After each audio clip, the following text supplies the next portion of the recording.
kalian. Oke, teman-teman, silakan yang presentasi hari ini saya persilakan, silakan. Monggo. Baik, Pak. Terima kasih, Pak.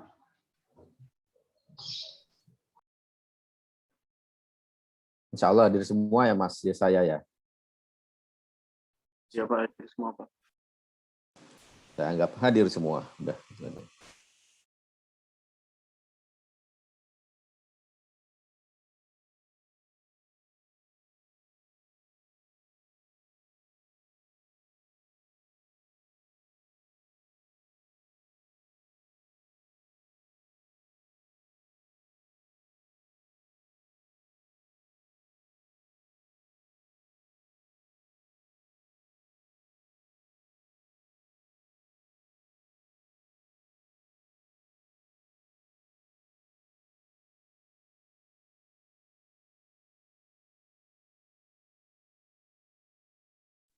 Di-share filenya, kelompoknya yang mau presentasi silakan.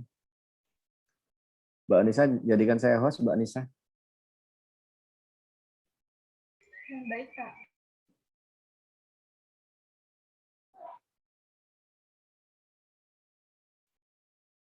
Oke. Tadi belum di multiple ya. Oke, silakan.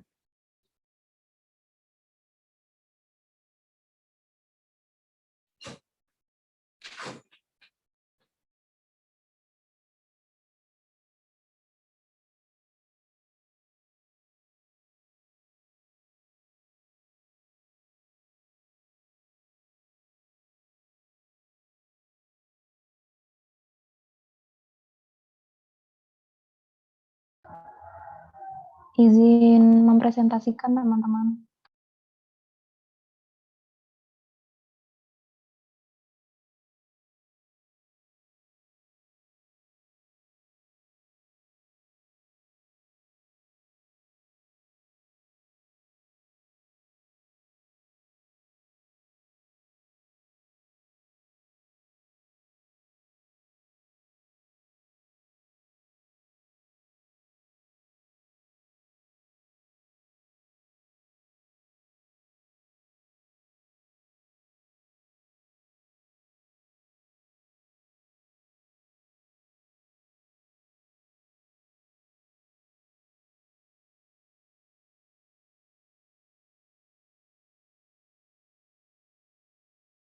Apakah sudah terlihat? Oke, terlihat. Silakan, lanjut. Baik. Assalamualaikum warahmatullahi wabarakatuh. Selamat pagi, Pak Yazid. Selamat pagi, teman-teman. Kali ini kelompok kami, kelompok 5, akan mempresentasikan pelaksanaan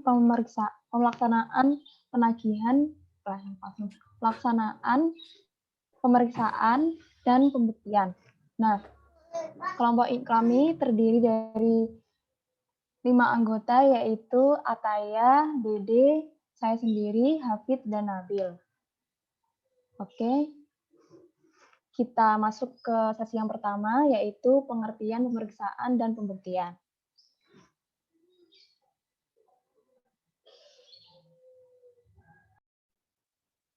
Oke, baik. Selamat pagi, Bapak dan teman-teman sekalian. Pada kesempatan di pagi hari ini, yang pertama saya akan menjelaskan mengenai pengertian, pemeriksaan, dan pembuktian itu sendiri. Oke, Firsta, mungkin bisa next slide.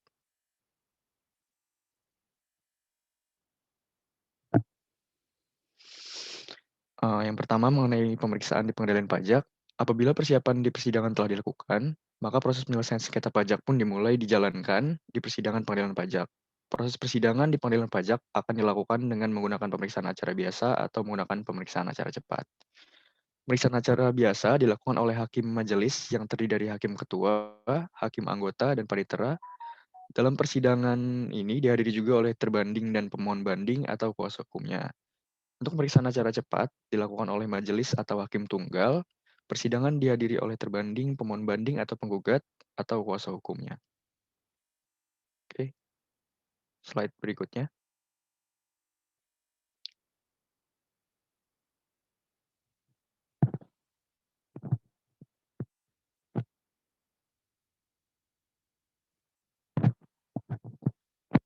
Halo, Firsta, slide berikutnya.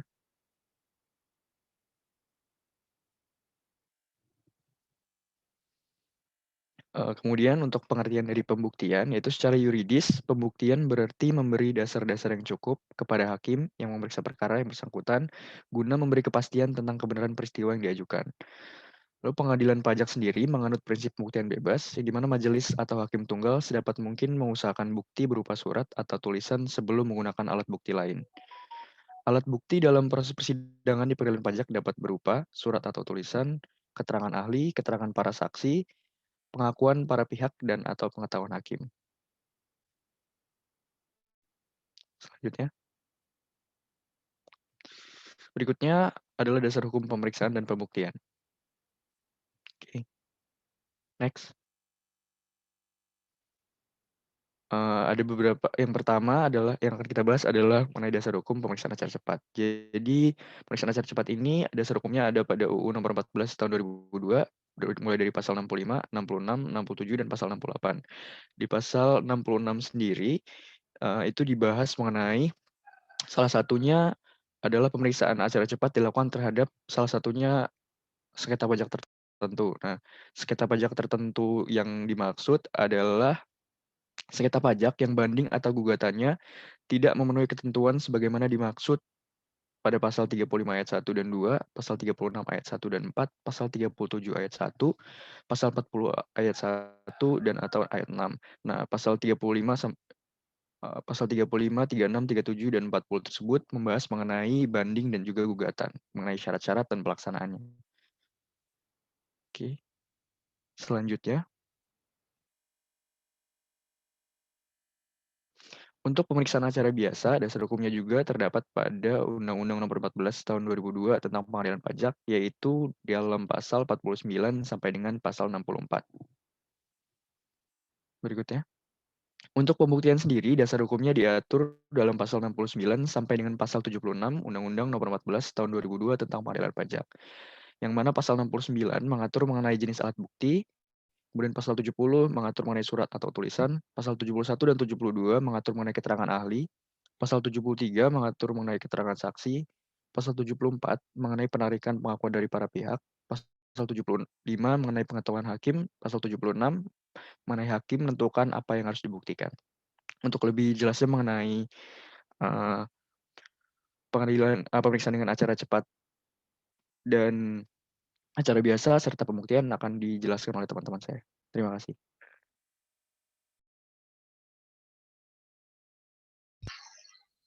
Selanjutnya, pemeriksaan dengan acara biasa. Next.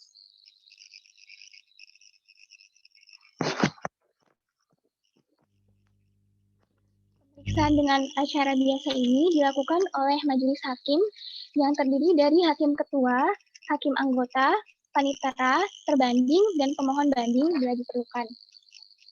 Pemeriksaan dengan acara biasa ini dapat dilakukan jika surat permohonannya telah memenuhi ketentuan formal sebagaimana dimaksud dalam pasal 35 ayat 1 serta pasal 36 ayat 1 dan 4, yang mana ini pasal terkait ketentuan formal untuk pengajuan surat permohonan banding, dan pasal 40 ayat 1 dan atau ayat 6 terkait surat permohonan untuk mengajukan gugatan. Next.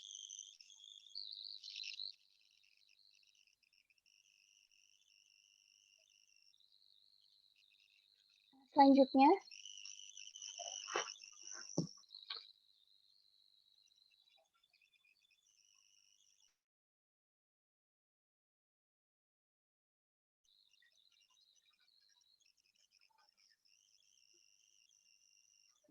next.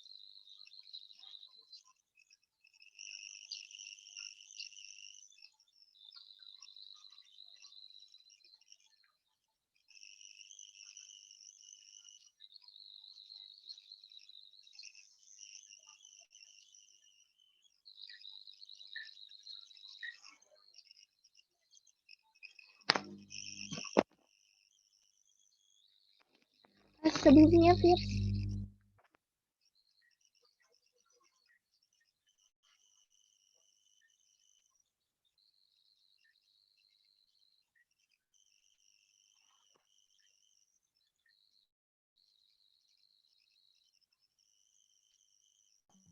Ya, mohon maaf ada kendala jaringan.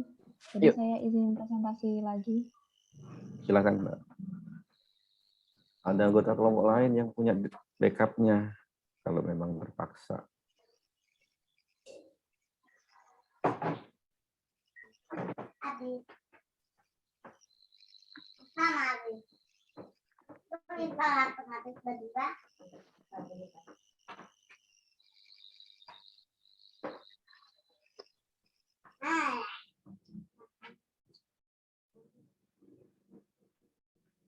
Oke. Tadi yang presentasi tentang hukum acara cepat siapa tadi? Mas siapa? Yang pertama tadi Mas siapa tadi? Sorry. Hafid, Pak. Hafiz. Oke. Mas Hafiz, kenapa tadi hukum acara cepat tadi? Kalau syarat formalnya nggak terpenuhi ya? Benar nggak tadi? Untuk acara cepat belum dijelaskan, Pak, sepertinya. Tadi pasal 35, 3 ini tadi. Sekilas aja tadi. Oke, Baik, silakan dilanjut.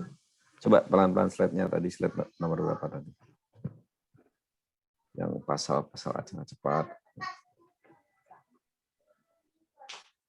Nah itu kan pemeriksaan acara cepat. Sengketa pajak tertentu pasal 35, ayat 1, 2, 3, 6, 1, dan 4. Pasal 37 ayat 1, pasal 40 ayat 1, dan atau ayat 6. Itu, sorry, itu tadi terkait apa kelompok ini? Rata-rata itu karena sengketanya apa sehingga harus bisa dilakukan acara cepat.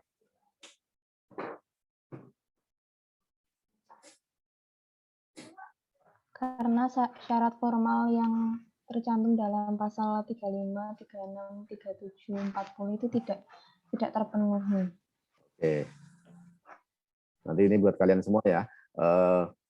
Kalian kan mendengar ini sambil nunggu sekalian aja ya, biar kalian nggak tersesat. Istilahnya kami kalau nggak tersesat ya. Karena nanti kalau lanjut kemudian nanya itu kadang tersesat nyebutnya. Ini sepotong dulu acara cepat. Ini ada kasus sekarang kalian pasti mendengar ekspatriat Jepang, kemudian negara-negara beberapa kemarin kan pada pulang ya, kalau nggak salah ya.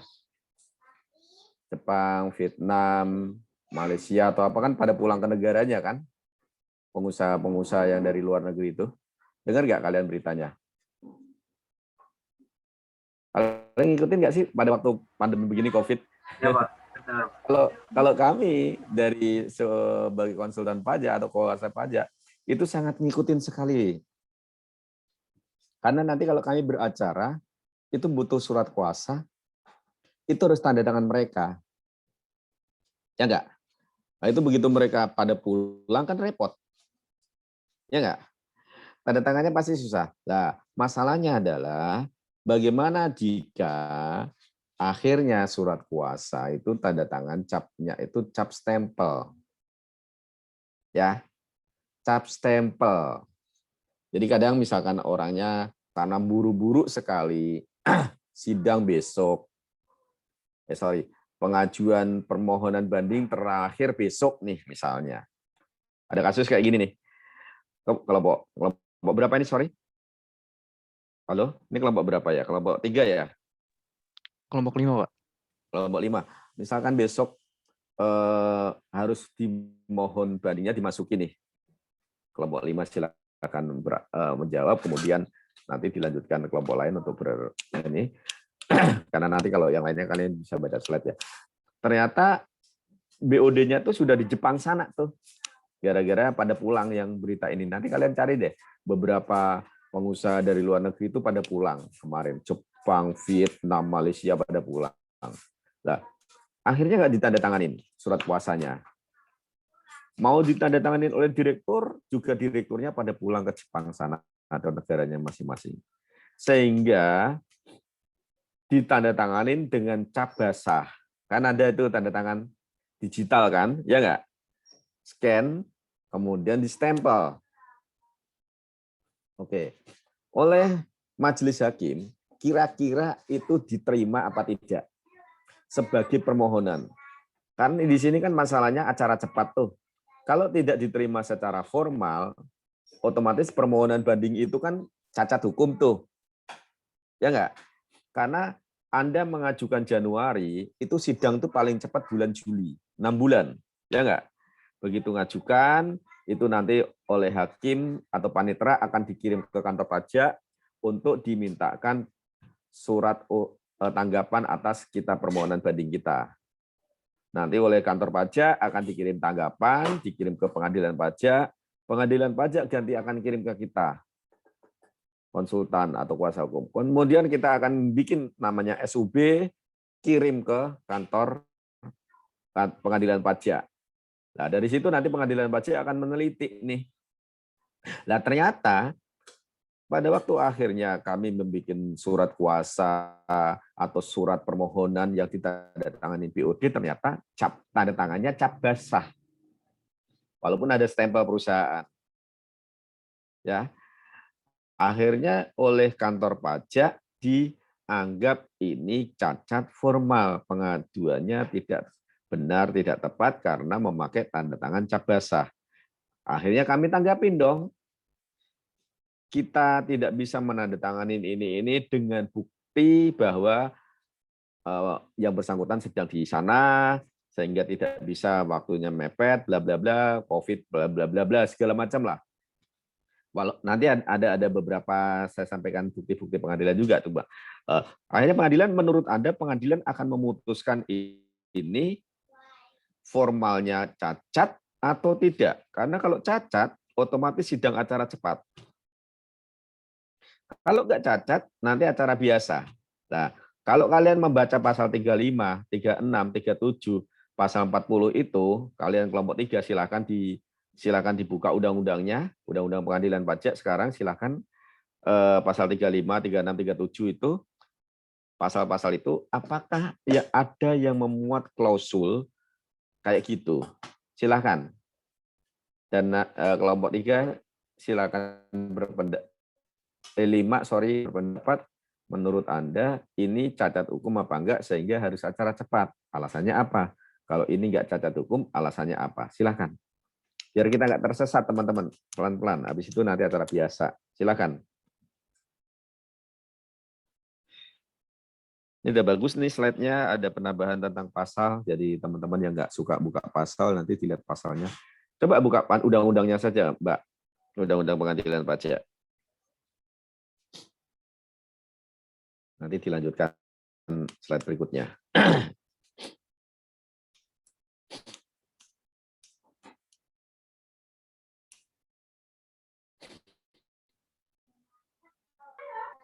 Apakah sudah terlihat, teman-teman? Belum, Mbak. Oke. Silakan. Ini kasus real kenyataan di lapangan, kan kita yakin 1-2 tahun ke depan nih. Karena kan permohonannya dari minggu kemarin. Oke. Nah, dalam jangka waktu 3 bulan diatur peraturan undang-undang pajak. Oke, 35. Nah, permohonan banding diajukan oleh penanggung wajib pajak atau kuasa dengan surat kuasa. Jika kuasa itu kan harus memiliki izin kuasa hukum. Nah, jika kita mempunyai izin tapi kita dikuasakan, nah pada saat mengkuasakan itu tanda tangannya ternyata diteliti oleh kantor pusat. Oh, ini tanda tangan stempel ini, bukan asli. Nah, itu. Ayo monggo silakan. Ini diskusi nih. Kira-kira kalau kalian dari kantor pusat, yang kelompok 3 Anda menganggap dari kantor pusat aja ya, kelompok 5 Anda menganggap dari kantor pajak bahwa ini adalah cacat. Kalian mencari dalil-dalil yang menganggap ini cacat.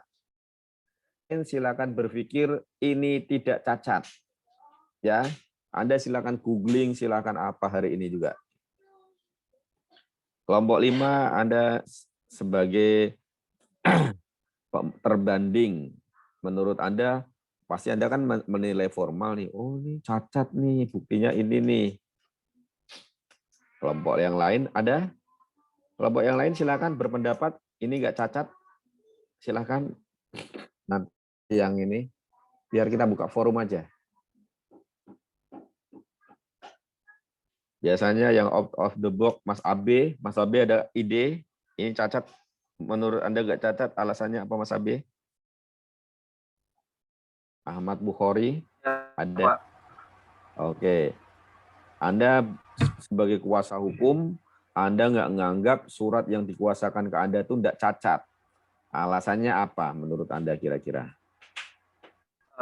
Kalau misalkan menurut saya Pak, kalau dari kuasa hukumnya menganggap cap basah itu tidak cacat karena memang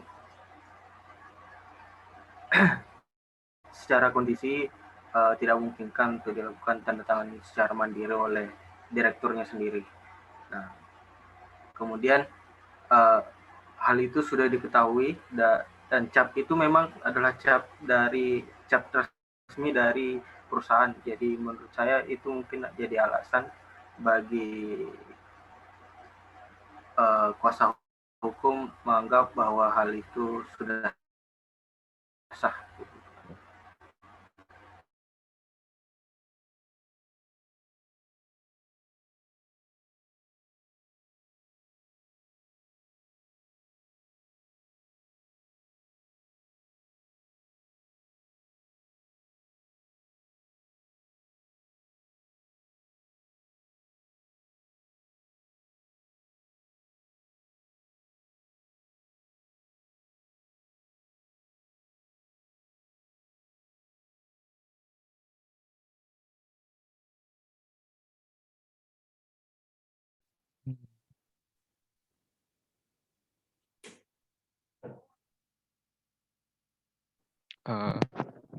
Izin menjawab Pak untuk Silakan. ini mungkin ini menurut pendapat saya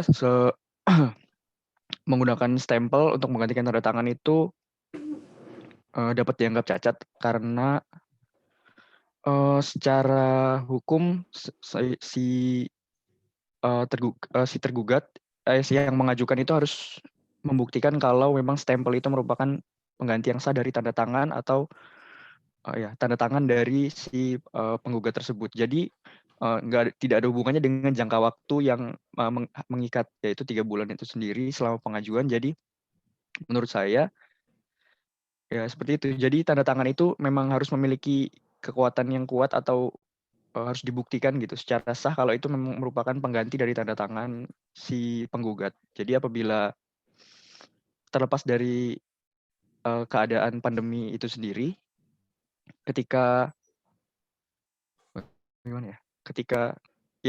jadi intinya tanda tangan itu tidak bisa digantikan dengan cap karena legalitasnya itu sendiri, Pak. Kecuali memang mungkin jika stempel tersebut memang secara hukum memiliki kekuatan legal yang sama dengan tanda tangan dari penggugat. Karena kita kan berbicara di hadapan hukum gitu, Pak. Mungkin jadi harus lebih strict pandangannya terhadap tanda tangan tersebut. Kalau menggunakan stempel itu kesannya seperti semua orang bisa memberikan tanda tangan begitu, Pak. Oke. Silakan. Yang lain berpendapat, monggo.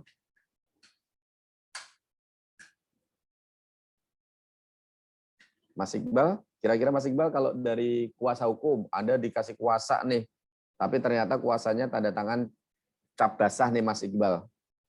Anda kira-kira minta penegasan apa nih ke WP-nya? Apakah minta pernyataan bahwa tanda tangan ini sah atau apa kira-kira apa kan? Tapi tanda tangan sah baru ternyata cap basah juga yang tanda tangan kan dari Jepang atau mana sana. Menurut Anda kira-kira gimana? Kalau saya tetap harus minta dari kuasa, Pak. Karena kalau cap kan bisa saja bukan dari kuasa, bisa saja misalnya cap itu BOD-nya, Board of Direction-nya itu di Jepang sana. Tanda tangan surat banding, akhirnya tanda tangan pakai cap basah di Indonesianya itu. Akhirnya kalau enggak dia pun mengkuasakan ke orang. Dia kan nggak bisa datang ke Indonesia sehingga harus diwakili dong. Sehingga membuat surat kuasa tuh. Nah, tapi surat kuasanya itu yang mengkuasakan tuh Mr. Lee misalkan dari sana mengkuasakan, ternyata yang memakai tanda tangan cap basah. Menurut Anda, biar kuat tanda tangan Mr. Lee walaupun cap basah itu perlu bagaimana tindakan hukumnya? Mungkin karena ini kan butuh pembuktian legalitas, kenapa tidak boleh tanda tangan asli. Mungkin bisa lewat dari sisi penggugat, bisa lewat cap saja, karena kan kondisinya ini kan tidak bisa datang ke Indonesia bukan karena urusan pribadi, mungkin karena pandemi seperti ini. Jadi buktinya ya itu Pak, seperti pembatasan skala besar. Ya, kalau mungkin PSBB atau PPKM ini, nah kalau kejadiannya bukan pada saat PPKM, pada waktu 2015 atau 16, itu gimana? Oke, izin share screen, coba Mbak Frista atau itu di close dulu, coba. Take down dulu. Coba gantian saya share. Udah terlihat yang saya share? Teman-teman? Oke. Ini sampai ke Mahkamah Agung. Ya. Ini update Oktober kemarin. Ini saya bilang kalian itu jujur ya, mohon maaf sekali. Kalian itu sudah dapat RPS. Bahwa minggu ini akan belajar apa, ya. Seyogyanya kalian tuh memitigasi resiko. Paham? Kalian memitigasi resiko. Kalian harus berpikir out of the box. Ya. Seperti alat bukti sama barang bukti. Kalian tahu nggak alat bukti apa, barang bukti apa? Nggak tahu kan kalian?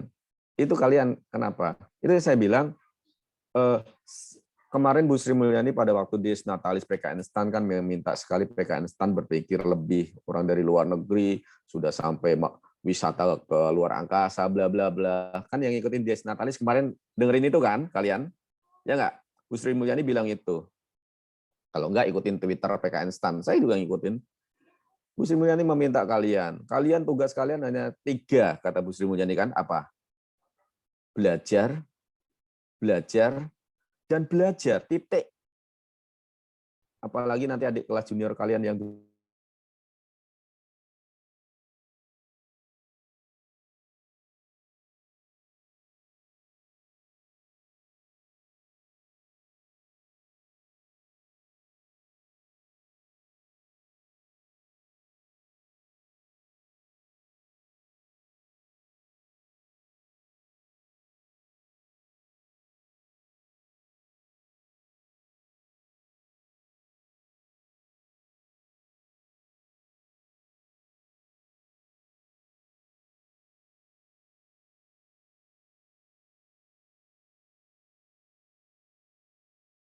otoritas pajak. Ya. Pengadilan pajak berpendapat permohonan banding tidak dapat diterima karena tidak memenuhi persyaratan formal, yaitu terkait tanda tangan dalam surat banding. Ya, ditolak sama paniteranya. Kenapa? Karena ternyata kantor pajak menemukan bahwa oh ini tanda tangannya nggak asli nih. Kalian tuh sampai memforensik sampai di sana tuh, melihat tanda tangan yang sebenarnya itu, melihat ini hasil print apa tidak itu, ya nggak? Kalau tanda tangan stempel atau tanda tangan dari print, kan mungkin beliau tanda tanganin di sana ya, di Jepang sana, kemudian di-scan, dikirim di Indonesia, di-print dengan resolusi yang paling tinggi, tetap kelihatan kan printnya. Kalau stempel juga kelihatan, oh ini stempel nih, kelihatan nih, gitu. Memang begitu. Terbanding dalam hal ini kantor pusat Direktorat Jenderal Pajak pasti akan mencari pertama kesalahan formalnya untuk menolak banding kami. Begitu juga kami pemohon banding. Pemohon banding pun kami akan mencari syarat formal untuk menjatuhkan SK keberatan kalian. Ya nggak? Karena di pengadilan itu berlaku pembuktian bebas. Nah ini majelis hakim setuju tuh, ditolak tuh. WP-nya nggak mau kalah, WP-nya ngajuin PMA, peninjauan kembali ke MA, Mahkamah Agung. Ini kasusnya 2015 loh pengajuannya, putusan bandingnya. Ini kan nggak ada Vosmeyer pada waktu di situ kan, teman-teman. Ini kasus lama loh, teman-teman. Makanya seperti saya bilang, kalau kalian tetap berpikir kecil dengan belajar bab kalian saja, ya nggak jadi apa-apa kalian. Ya, saya sampaikan di situ. Kalau kalian cuma berpikir kecil di situ aja, nggak akan selesai. Ini yang saya pelajarin dari kalian selama mengajar di sini. Kalian cuman kalau pakai bahasa, saya dulu waktu masih kuliah saya suka Limp Bizkit, mungkin ada yang tahu Limp Bizkit ya. Take a look around, Mangkesi, Mangkedu.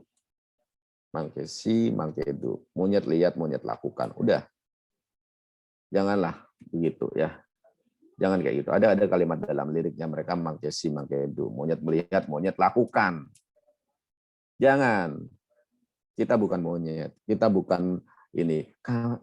Kalau saya diajarkan, jujur teman-teman ya, saya sekarang ngajar di universitasnya yang punyanya Pak Suyono, universitas yang Sekolah Tinggi Perpajakan Indonesia. Kalian tahu Pak Suyono Salamun itu dulu mantan direktur STAN juga, mendirikan Sekolah Tinggi Perpajakan Indonesia. Saya ngajar di sana tentang keberatan banding. Mereka tuh diskusinya sampai di sini, tahu nggak? Mereka diskusinya sampai di sini. Pada waktu presentasi tadi, mereka diskusi sampai di sini. Artinya mereka tuh tahu gitu loh apa yang mau didiskusikan saja. Nah, ini yang saya cermatin di PKN STAN yang saya ajar. Apalagi minggu ini saya kedapatan tambahan kelas 607 dan 609 karena Pak Ferry sakit, beliau isoman. Saya juga megang satu lagi kelas pajak internasional semester 4. Tuh, karena Pak Ferry-nya sakit ya, teman-teman, jadi saya harus backup. Saya akan melihat apakah kelas lain begitu juga. Kalau kelas lain begitu juga, otomatis harus ada yang berubah dari mindset kalian. Bolehlah kalau kalian pada waktu semester 1 itu masih belum bisa move on karena saya dulu keterima ITB, saya keterima IPB, saya keterima USU, saya keterima UI. Bolehlah kalian nggak move on di situ. Tapi begitu semester 2, semester 3, 4, 5, apalagi semester 6 mau lulus, kalian harus berpikir bagaimana saya harus berpikir untuk menjadi orang pajak yang baik dan benar. Pajak sekarang di APBN itu 83%. Semuanya bergantung sama pajak. Ekonomi 3-4 tahun ke depan itu sangat bergantung pajak karena sekarang utang kita banyak, teman-teman. Ya, gitu. Jadi kalau kalian ambil contoh ini, jadi jangan pernah berpikir bahwa nanti pada waktu kerja baru belajar. Jangan. Kalau nggak mulai dari sekarang kalian nggak. Ini teman-teman. Jadi akhirnya sama MA ditolak. Mahkamah Agung menyatakan putusan pengadilan tidak sesuai dengan ketentuan hukum yang berlaku. Berdasarkan pendidikan, alasan pemohon PK cukup berdasar dan patut dikabulkan. Ya. Jadi tanda tangan basah ada, kalau kalian meriset di pengadilan pajak, itu ada 2. Ada majelis yang menerima, ada majelis yang menolak. Lah, kalau saya melihatnya bukan masalah majelisnya. Masalah kenapa diterima sama ditolaknya, gitu loh. Nah, kalau misalkan seperti Vosmeyer sekarang, bisalah. Harusnya, makanya itu yang saya bilang, kami ngikutin banget COVID ini. Kenapa? Karena banyak di sini uang, istilahnya gitu. Insentif pajak, kemudian impor dibebaskan. Nah, ini termasuk begitu kami tahu direktur-direkturnya mau pulang ke Jepang, segera serta-merta kami bikin surat kuasa. Biasanya kita akan mengkuasakan pada waktu akhir. Kadang justru disitulah titik poin kami bisa dapat uang. Kalau kalian nggak menangkap pasar, gini, biasanya orang Indonesia nanti setelah 3 bulan baru ajukan. Benar nggak? Betul nggak? Nah, Nah, kita akan kejar kontrak itu. Kita segerakan presentasi ke klien, calon potensial klien kami dengan alasan sebelum Bapak pulang segera tanda tanganin karena kita nggak tahu pandemi kapan berakhir. Kalau nggak dikuasakan, nggak dong Pak, kan gitu. Nanti Anda bisa kalah di pengadilan karena tidak ada surat kuasa ke kami, kan gitu. Ya nggak? Ada nilai plus dari negatif ini, gitu loh. Jadi itu yang saya pelajari di swasta. Begitu juga itu yang harusnya kalian pelajarin di kalian. Waktu kalian di rumah begini, begitu kalian belajar hal, oh minggu ini saya belajar tentang pembuktian. Carilah pembuktian, pajak. Udah, baca semua. Enak kan? Sambil tiduran, jangan lihat IG saja, gitu kan. Maksudnya kasih waktu untuk asupan otak kalian. Jadi, teman-teman, ini saya cuma tunjukin aja, di pengadilan itu beda. Pengadilan beda nanti. Jadi bisa diterima, bisa ditolak tergantung majelis memang. Oleh karena itulah kalian harus bisa membuktikan yang dari kemarin tadi yang saya tunjuk sebagai kuasa hukum itu harus membuktikan bahwa walaupun ini tanda tangan cap basah bisa diterima. Anda bisa mendasarkan pada putusan pengadilan ini, putusan MA ini berdasarkan putusan MA nomor sekian sekian sekian, tanda tangan cap basah bisa diterima dengan alasan sebagai berikut. Ya enggak? MA itu udah kuasa tertinggi itu. Orang putusannya pengadilan aja. Nah, sekarang jadi masalah adalah akhirnya putusan pengadilannya ditolak. Otomatis kan dikembalikan tuh SK itu. Otomatis kan WP-nya menang total tuh. Permohonannya dikabulkan keseluruhan. Belum tentu. MA juga nanti akan menghitung lagi. Walaupun sengketa MA itu formal. Kayak gini teman-teman ya. Kalian perlu meriset, membaca fenomena yang terjadi. RPS, kenapa sih kami bagikan dari awal? Karena kalian biar bisa membaca. Ya, pemeriksaan. Ini baru pemeriksaan bias cepat loh. Nah, otomatis kenapa sih pemeriksaan cepat hakimnya cuma 1? Karena sudah diketahui hasilnya akan ditolak permohonan formalnya. Ya enggak? Ngapain majelisnya 3? Enggak perlu. Gitu. So, jadi dari situ itulah kenapa pemeriksaan acara cepat tuh hakimnya setunggal. Karena oleh panitera setelah wajib pajak ngajukan permohonan. Halo? Halo? Hilang ya? Oh, masih ada, Pak. Enggak, Pak. Foto kalian hilang semua di sini. Sistem. Jadi, kenapa sih acara cepat cuma hakimnya 1? Kalian kan pasti bertanya-tanya.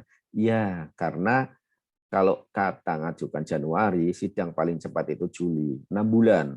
Kenapa? Karena sebelum itu sudah ada tektokan dari pengadilan menerima surat kita dikirim kantor pajak, dijawab kantor pajak, kita terima, kita di pengadilan pajak pelajarin, dikirim ke wajib pajak, direspon wajib pajak, dipelajarin lagi, sehingga setelah bulan keempat itu majelis akan bisa ngambil kesimpulan, oh ini acara biasa, oh ini acara cepat, oh ini syarat formalnya gini.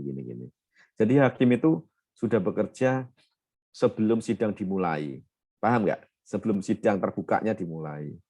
Sejak permohonan itu sudah dipelajari oleh hakim. Oke. Jadi makanya nanti mudah-mudahan semester pertemuan 14 hakim ya yang ini yang datang lah mudah-mudahan. Jadi kita biar tahu suasana batin hakim bagaimana. Dia mengalahkan kantor pajak walaupun dia dibayar oleh negara. Kalau saya kan mengalahkan kantor pajak karena saya dibayar oleh swasta. Wajar ya. Gitu kan. Saya bilang yang saya bayar.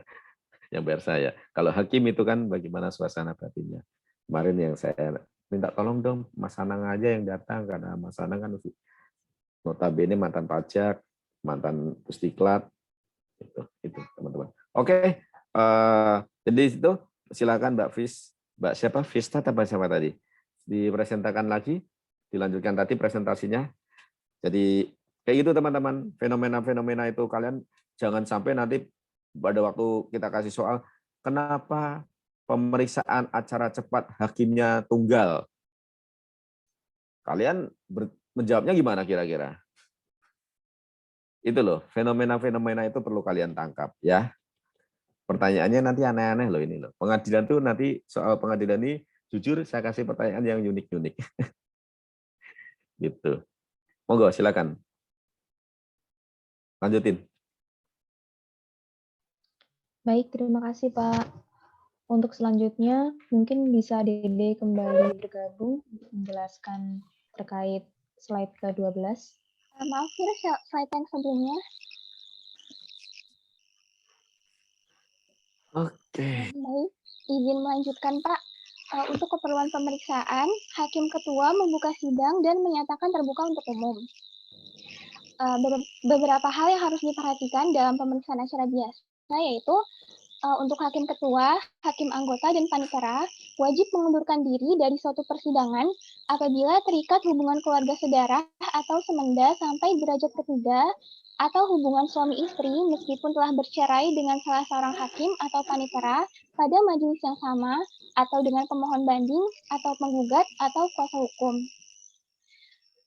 Apabila terjadi hal tersebut tetapi Hakim Ketua, Hakim Anggota, dan Paniteranya tidak mengundurkan diri, maka putusannya menjadi tidak sah dan harus segera disidangkan kembali dengan Hakim Ketua, Hakim Anggota, dan Panitera yang berbeda. Untuk Hakim Ketua, Hakim Anggota, dan Panitera, Wakil Panitera atau Panitera pengganti juga wajib mengundurkan diri dari suatu persidangan apabila berkepentingan langsung atau tidak langsung atas suatu sengketa yang ditanganinya. Untuk pengertian dari kepentingan langsung itu seperti apabila hakim memiliki saham sebesar 25% atau lebih pada perusahaan yang mengajukan banding atau gugatan. Sedangkan kepentingan tidak langsung itu untuk contoh yang sama terjadi apabila anak dari hakim tersebut yang memiliki kepentingan langsung.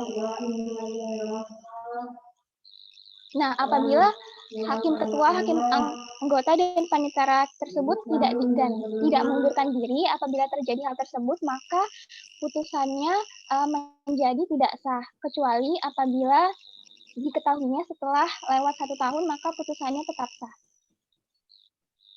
Selanjutnya,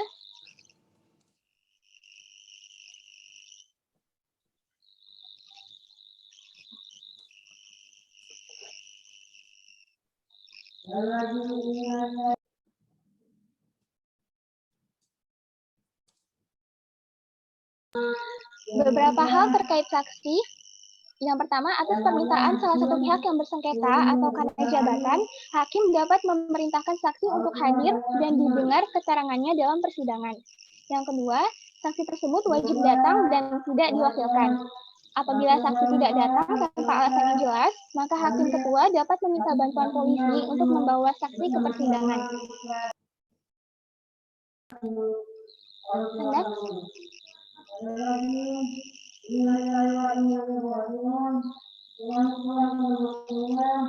Sebelumnya,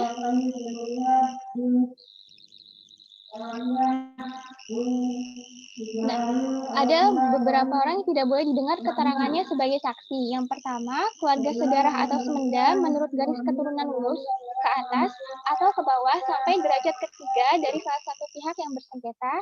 Yang kedua, istri atau suami dari pemohon banding atau penggugat meskipun telah bercerai.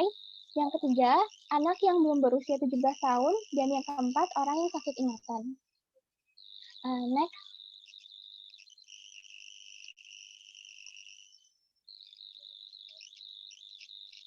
Oke. Ini terkait jangka waktu. Coba berhenti dulu. Banding diambil dalam jangka waktu 12 bulan sejak surat banding diterima.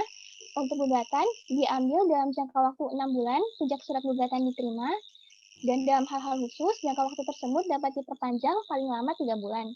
Nah, untuk hal-hal khusus ini misalnya untuk pemeriksaan sengketa yang sulit untuk dibuktikan atau memerlukan waktu yang lebih lama dalam pemanggilan saksi. Oke.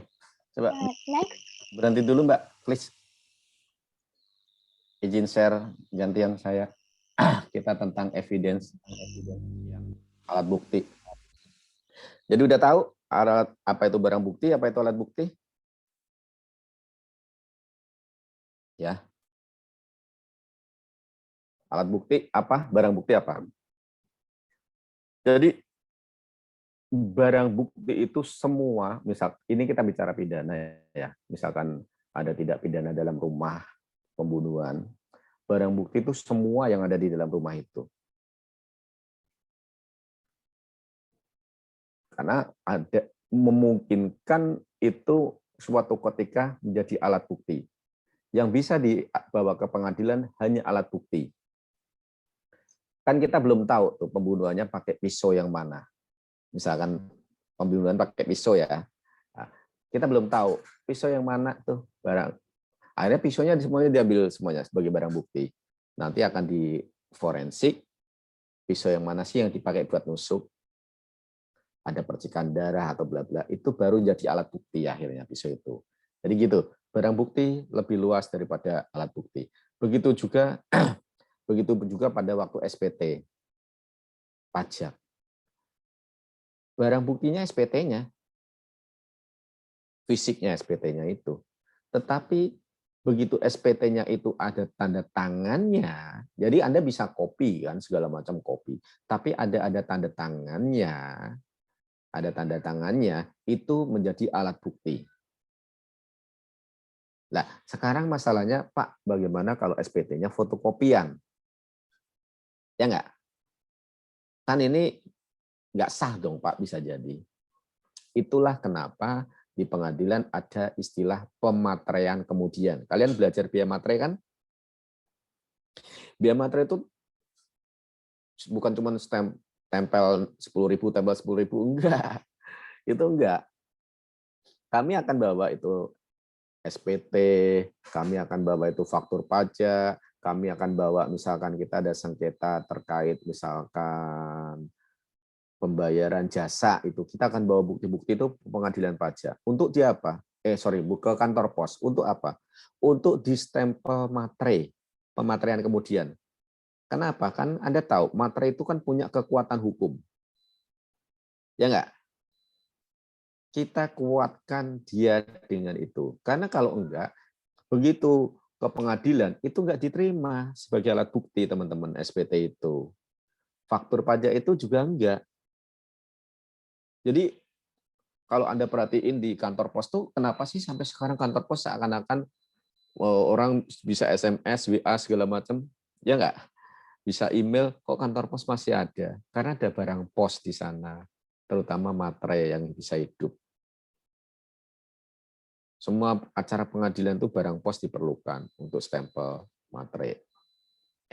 SPT-nya akan di stempel materai, kemudian kalau laporan keuangan di stempel materai, kemudian misalkan dia punya faktur di stempel materai, akte notaris di stempel materai, karena semuanya fotokopi yang kita bawa ke pengadilan, bukan barang asli. Kalau barang asli kan hilang ya. Tapi bagaimana biar barang bukti tadi bisa jadi alat bukti, otomatis dibunyikan, dikasih kekuatan hukum. Cara kasih kekuatan hukum, stempel materai. Nah, kantor pos materinya nggak materai tempel, teman-teman. Mereka sudah ada materai digital.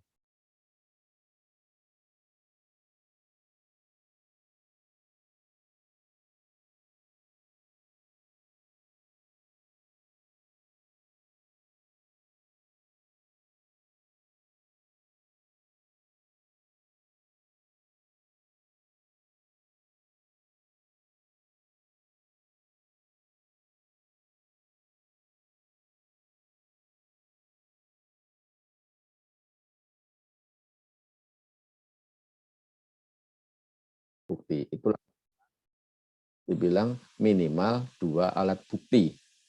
Unus tetis, nullus tetis. Ya. Nah, sekarang masalahnya adalah alat bukti tadi ada 5 ya, kelompoknya tadi ya, alat bukti ya. Alat bukti ada 5, terdiri dari surat atau tulisan, keterangan ahli, keterangan saksi, pengakuan para pihak, dan pengetahuan hakim. Oke, sekarang saya tanya, kalau saya punya SPT, saya punya laporan keuangan, saya punya bla bla bla bla bla bla, itu menurut Anda itu berapa alat bukti?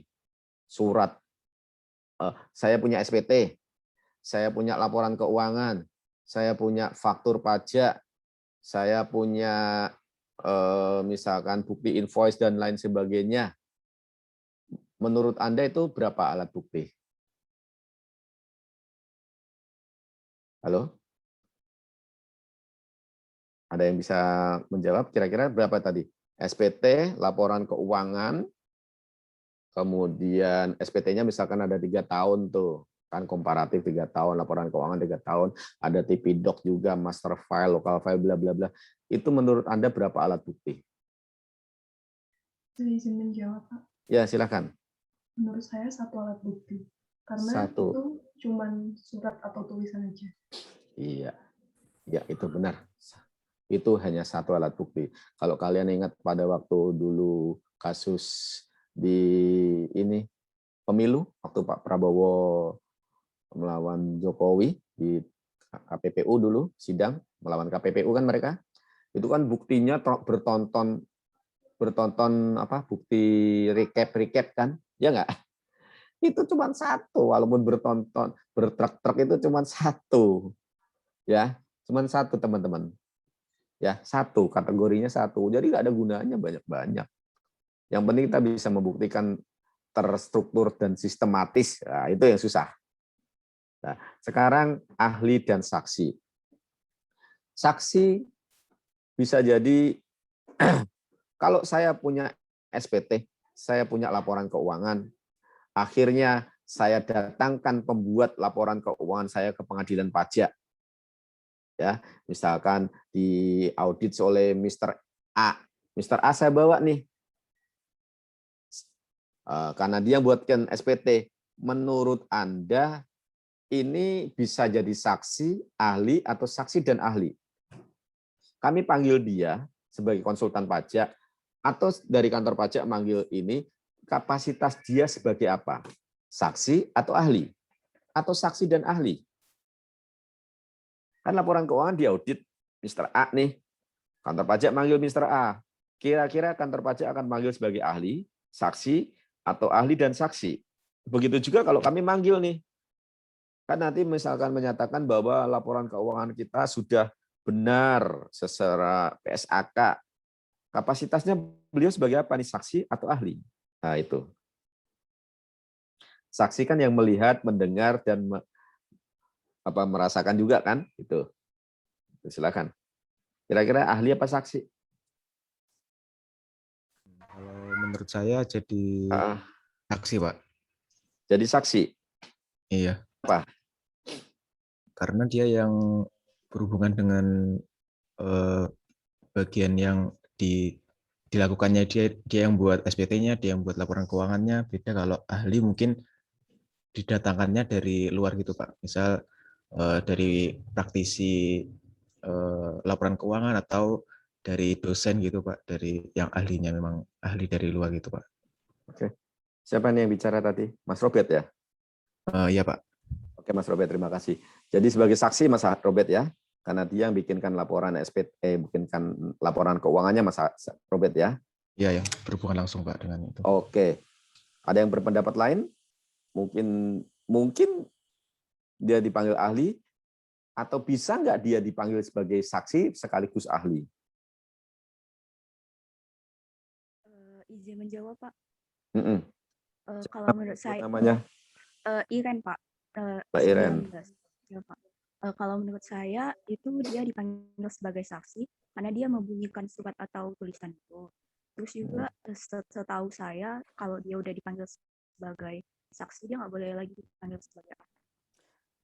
Yes. Seorang saksi tidak boleh sebagai ahli juga. Ya. Begitu juga seorang ahli tidak boleh menjadi saksi. Kalau dia dipanggil sebagai kapasitas saksi, cukup saksi. Misalkan nih kan konsultan manggil dia sebagai saksi, nah nanti otomatis Ditjen Pajak boleh juga memanggil dia, tapi sebagai saksi juga, nggak boleh sebagai ahli. Karena saksi tidak boleh jadi ahli, ahli tidak boleh. 1. Yang jadi masalah, biasanya misalkan Mr. A ini sebagai saksi, dia sebagai auditor PT B, nah ternyata dia, si auditor itu punya kantor PTC tadi. Big Four lah misalkan, PTC ya.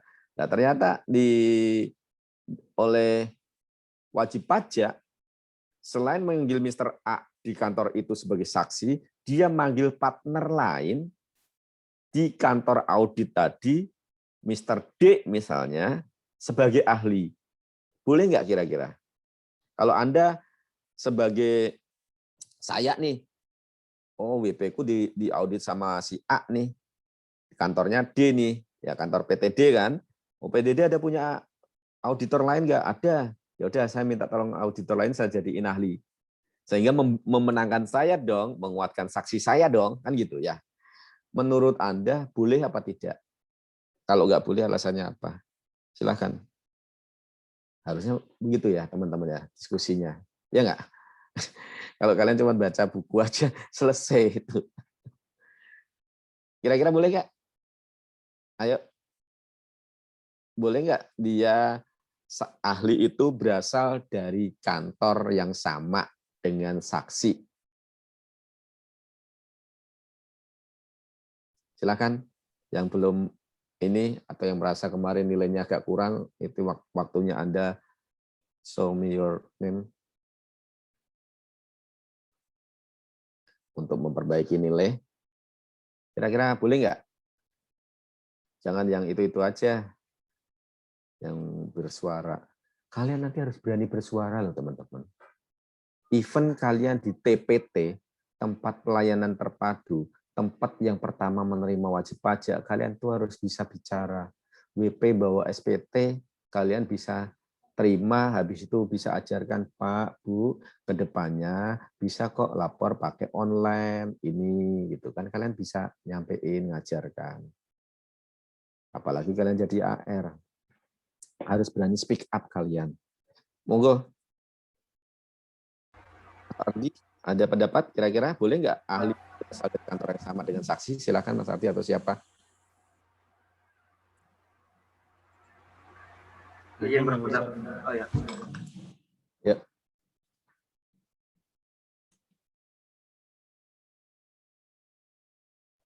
Mungkin menurut saya yang itu apa? Saksi yang punya hubungan dengan ahli ya Pak. Ya. Mungkin menurut saya nggak boleh Pak. Soalnya Ya. misalnya saksi mungkin saja ahli itu kayak mendukung pernyataan saksi gitu Pak. Oke. Ada subjektivitas di sana. Ya nggak? Kalian sebagai dari kantor pajak bisa objection, saya menolak, saya keberatan. Jika ahli didatangkan dari kantor yang sama. Alasannya ada conflict of interest. Kan gitu ya? Gitu ya, teman-teman. Sama seperti kenapa tadi saksi atau ahli nggak boleh dari keluarga kan? Ya nggak? Nggak boleh dari keluarga. Dan tadi yang ini nggak boleh dari keluarga. Ya, saksi nggak boleh dari keluarga. Ini yang ditakutkan adalah terjadinya konflik of interest. Ya, gitu. Saksi banyak. Kalau saksi harus banyak tuh teman-teman.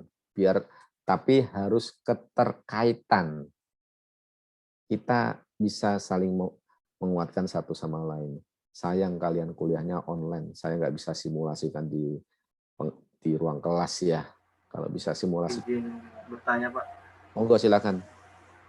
Tadi yang menjadi alasan kenapa dari apa? Dari siapa namanya nih? Sorry. Ahmad Buhari, Pak. Ya. Ya, Pak. Nah, tadi yang dari kasus yang Bapak bilang tadi, ketika audit si WP menjadi saksi, kemudian si audit itu memiliki hubungan istimewa dengan ahli itu tidak boleh.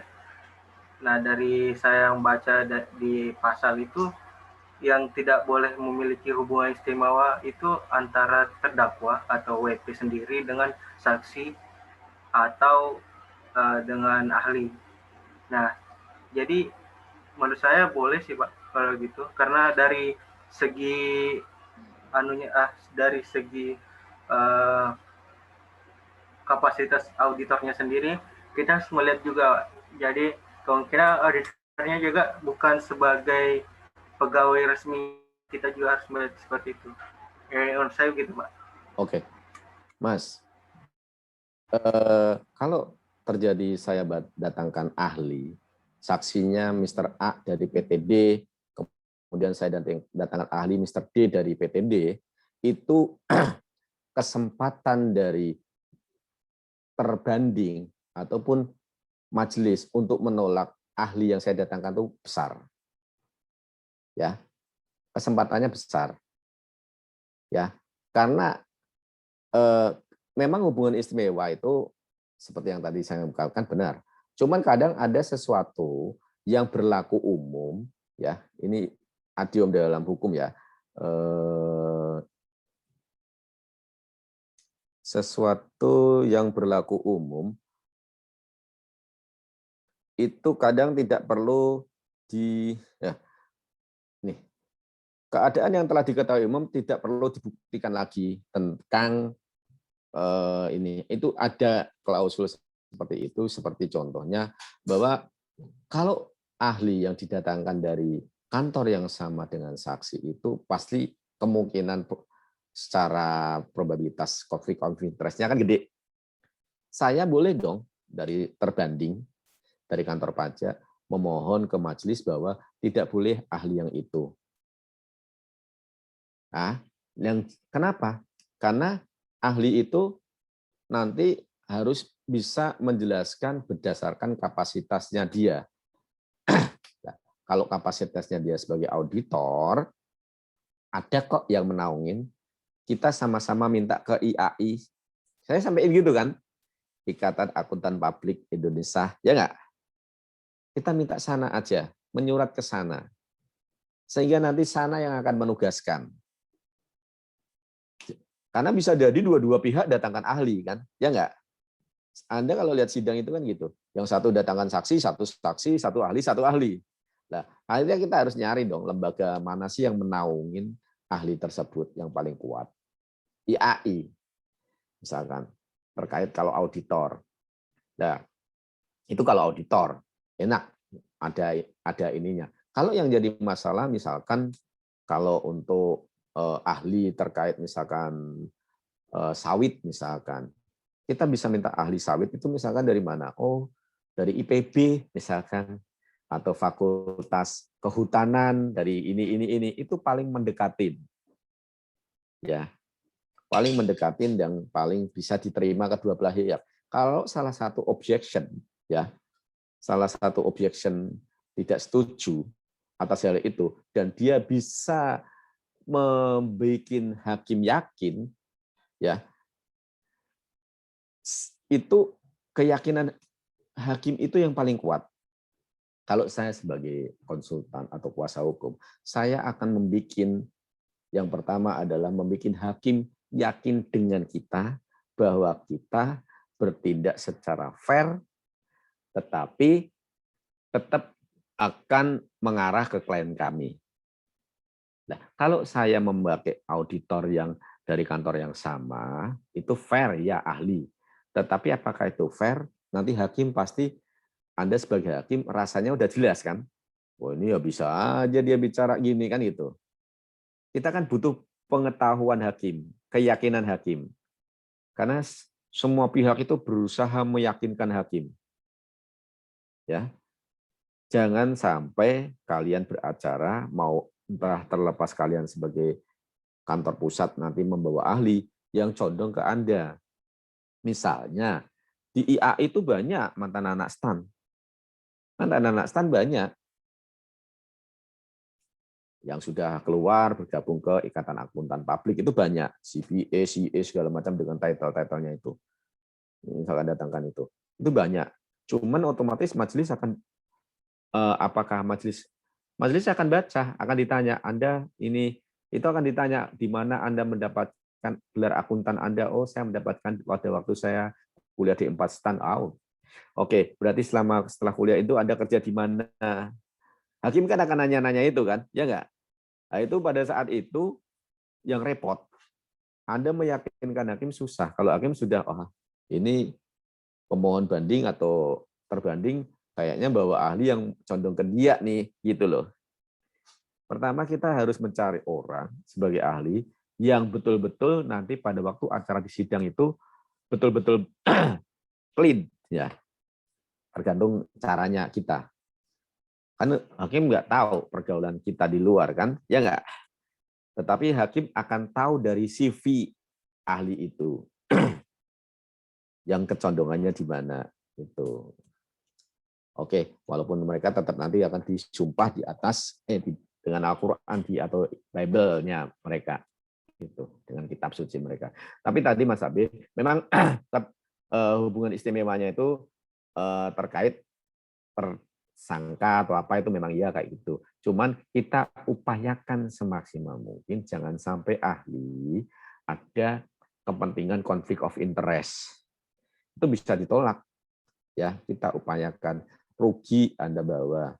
Pertama bayar dia, kedua ditolak majelis, ketiga kalau diterima majelis padahal sebenarnya jebakan Batman, ujungnya majelis malah justru itu menjadikan majelis oh ini berarti memang orangnya nyari menangnya saja gitu, sehingga majelis yang mencari fair-nya tidak bisa ditempatkan yang sebagaimana mestinya. Itu saja Mas Abe. Terus bagaimana kalau ada bukti dua? Ada bukti dua. Yang satu akta otentik, yang satu akta bawah tanah. Nah, itu seperti yang saya sampaikan tadi bahwa semua yang sudah diketahui umum tidak perlu buktikan lagi. Pasti otentik lebih tinggi. Yang satu bawa akta otentik, yang satu termohon bawa akta otentik, yang satu bawa akta bawah tangan. Misalnya ada jual beli saham. Ya, jual beli saham nih teman-teman. Akta yang otentik adalah akta notaris. Akta notaris itu pasti otentik karena mereka bersumpah terizin di Kemenkumham. Nah, tetapi bisa jadi antar pemegang saham itu jual beli sendiri, ya enggak?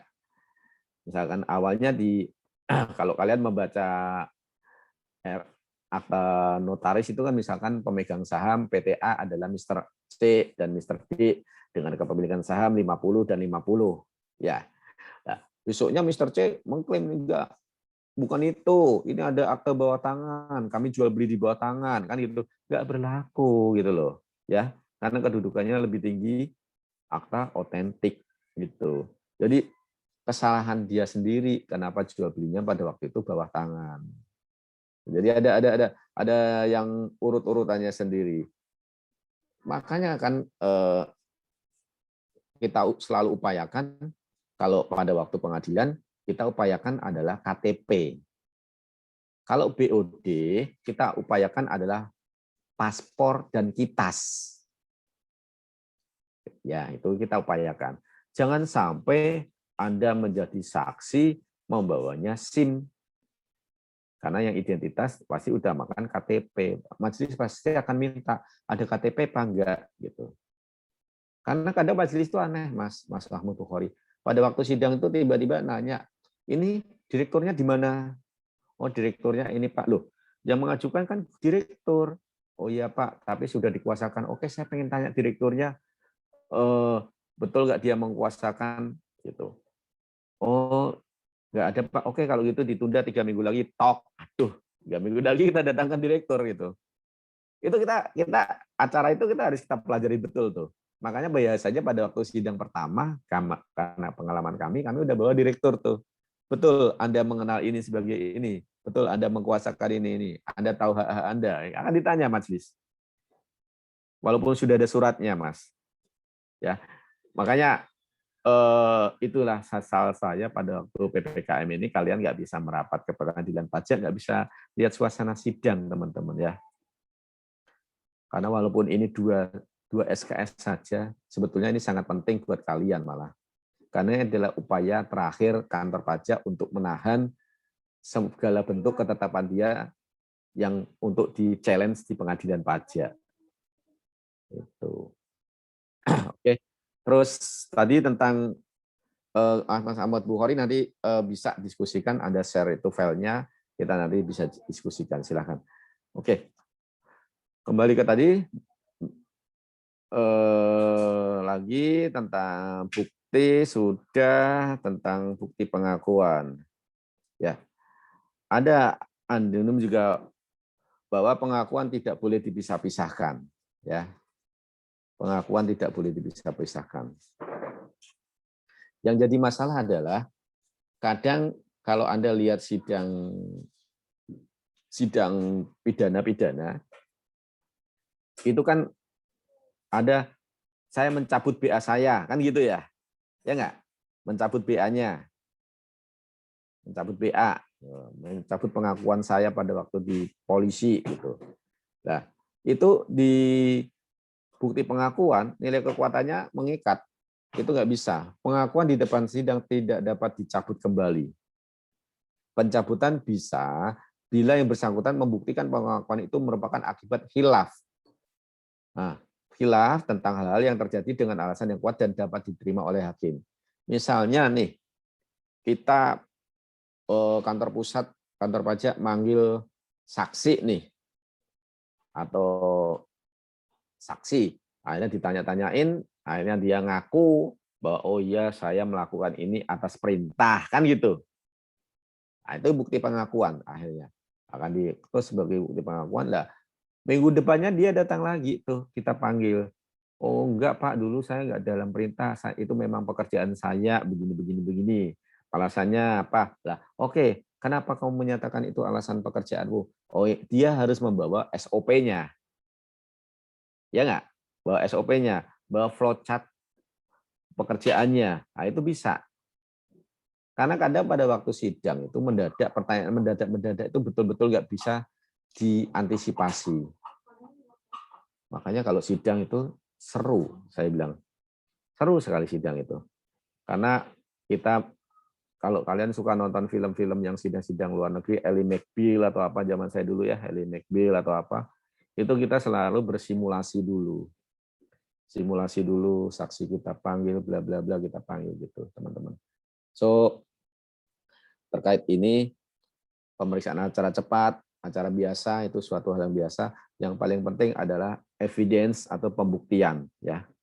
Pembuktian di sini Anda harus mulai berpikir bahwa pembuktian ini bukan pembuktian dalam kapasitas hukum positif ya.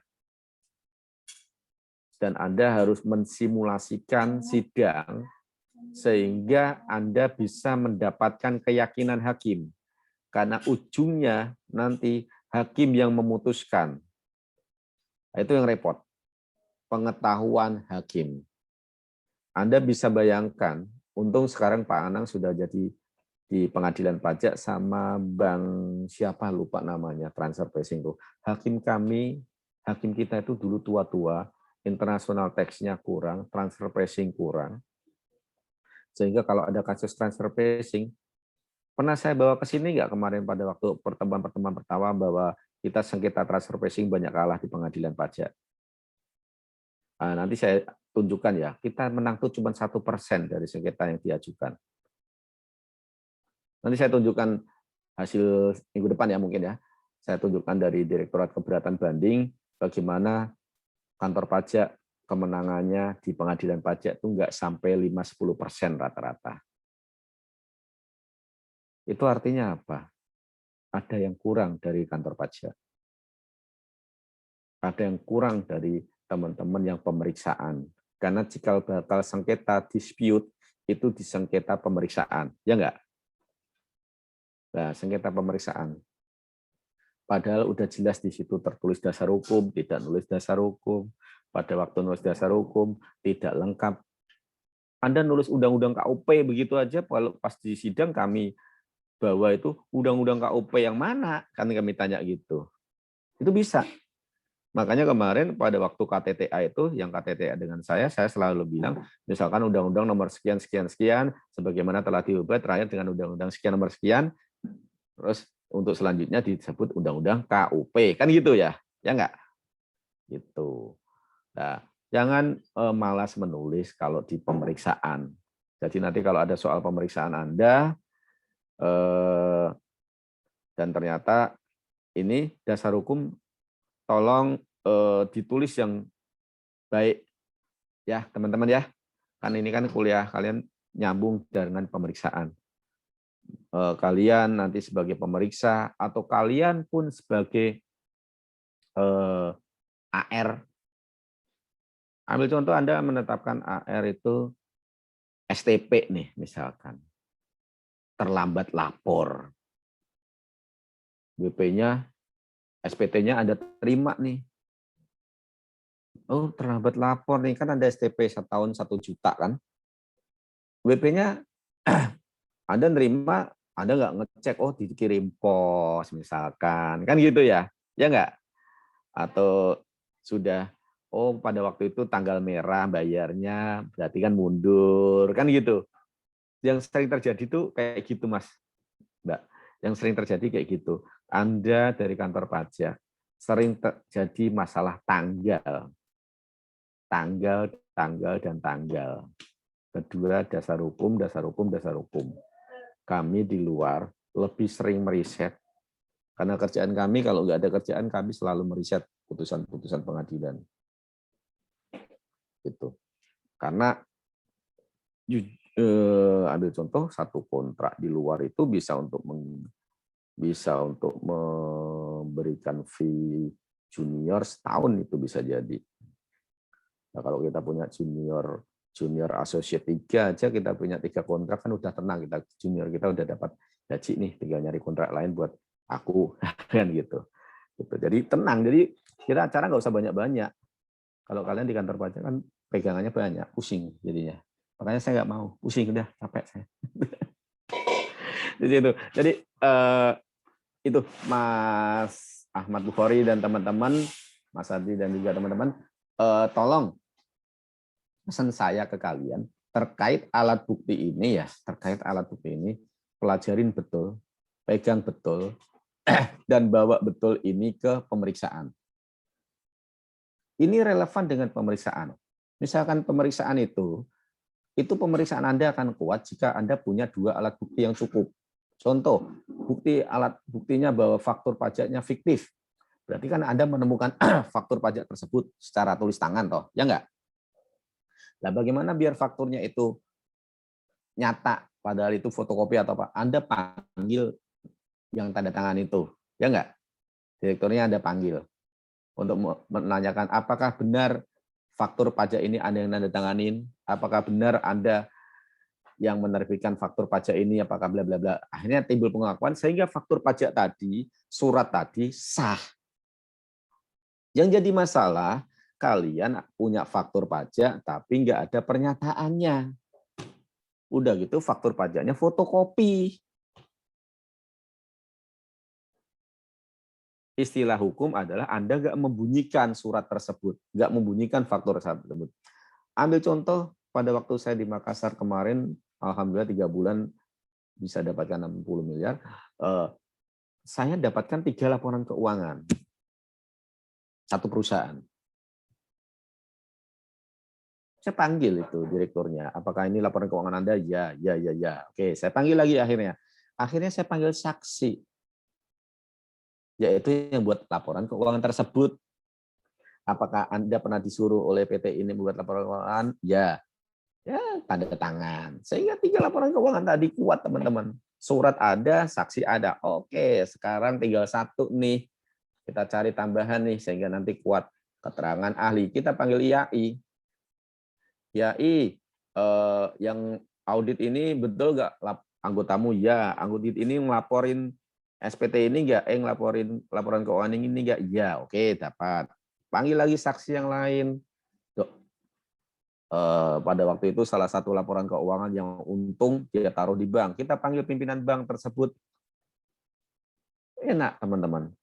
Jadikan 5 ini, mohon maaf, 5 cara pembuktian ini bawa ke pemeriksaan, ya. Ingat ya, bawa ke pemeriksaan. 5 cara ini kalian bawa ke pemeriksaan nih. Surat ini, yang saya share kelihatan kan, ini Anda bawa ke pemeriksaan. SPT-nya tidak benar, lengkap dan jelas. Nah, Anda buktiin dong, gitu. Panggil dong kalau gitu, panggil saksinya siapa yang nulis itu. Nah, kemudian kalau Anda menemukan pembelian, panggil surat penjualnya. Kan Anda belajar akuntansi keuangan lanjutan terkait barang kalau retur atau apa kan gitu kan. Ya enggak? Kemarin belajar kan? Panggil. Nanti ahlinya panggil orang yang bersertifikat dari IAI. Bagaimana treatment PSAK atas retur, barang dagangan, bla bla bla. Jangan berhenti di sini karena nanti kalian membuat pekerjaan teman-teman penelaah keberatan dan banding repot. Kalau sudah Anda konstruksi dari bawah ya, keberatan pasti cepat, wah tolak, yes, langsung ke pengadilan, udah kuat itu. Nah ini dulu kamu bilang ini loh, gitu. Iya Pak, tapi ini ya pengakuan kan nggak bisa ditarik di pengadilan toh, ya nggak? Kecuali dia bisa membuktikan lain, repot kan? Nah itu teman-teman ya, jangan bikin surprise teman-teman di penelaah keberatan, jangan bikin surprise teman-teman di banding.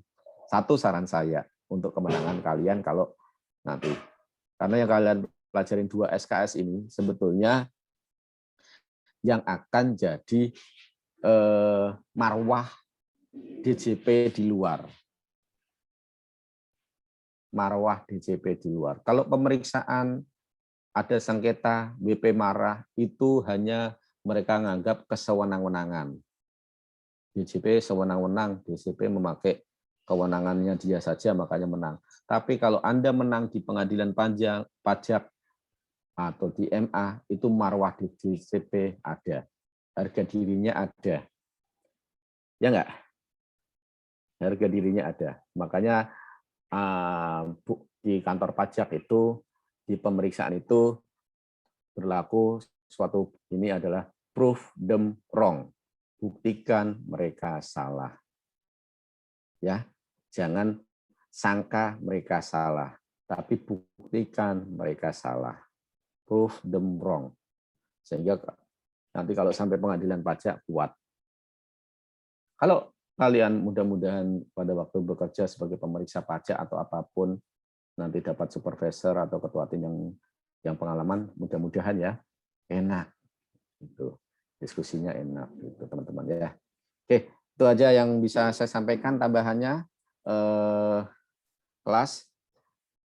Terima kasih kelompok 5. Mudah-mudahan nanti diskusinya untuk pertemuan berikutnya itu jadi lebih hidup.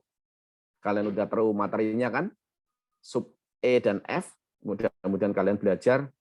Nggak apa-apa, kalian belajar harus. Kalau kalian cuma ngikutin, dengerin aja ini ya nggak dapat apa-apa.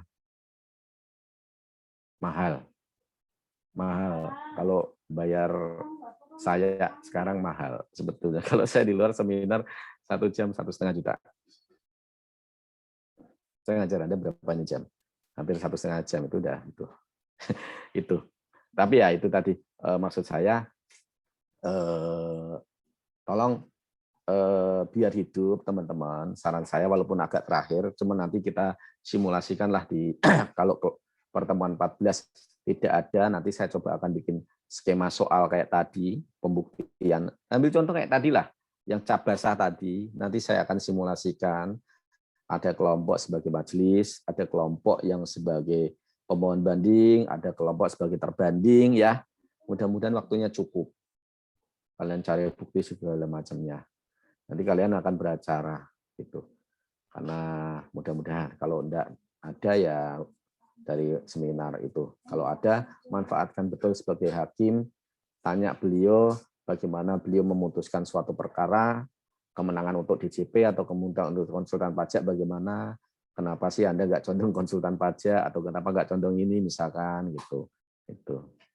Kalau saya suruh jadi hakim ya saya bohong kalau saya nggak condong DJP.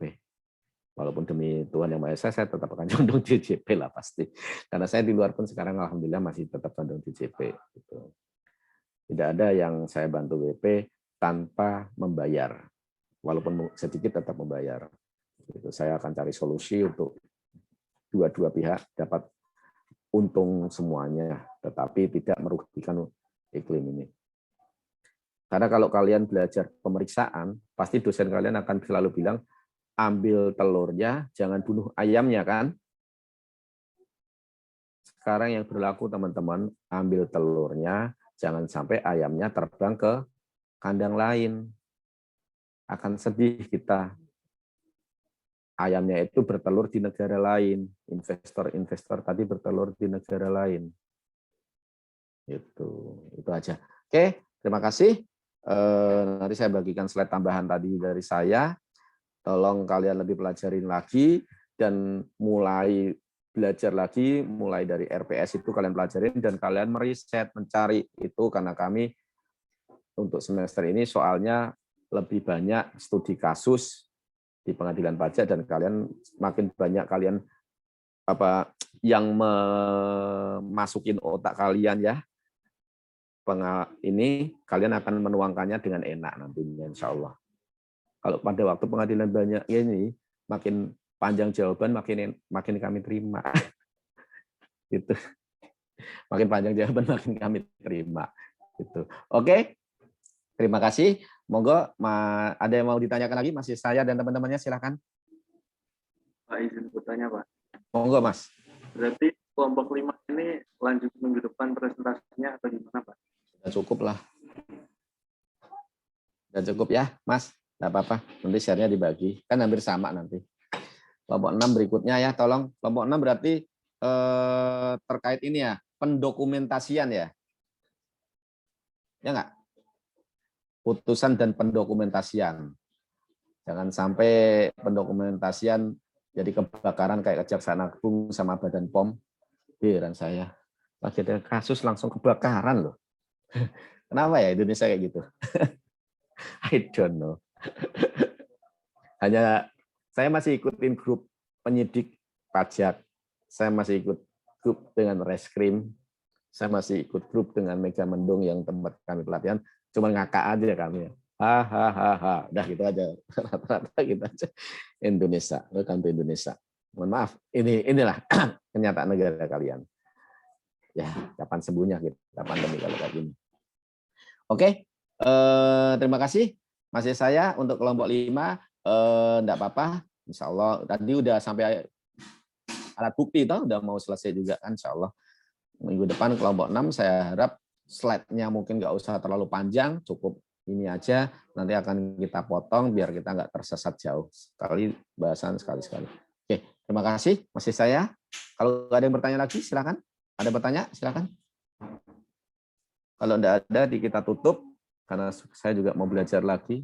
Saya minggu ini disuruh ikut ujian konsultan. Saya padahal nggak mau ikut ujian konsultan. Baru belajarnya PPHOP,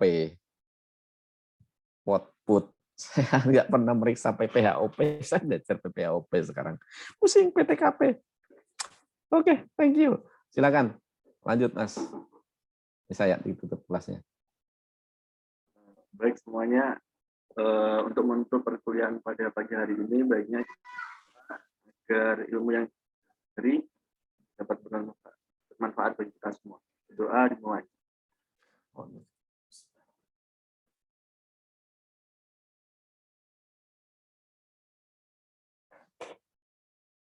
Baik, berdoa dapat ditutupkan.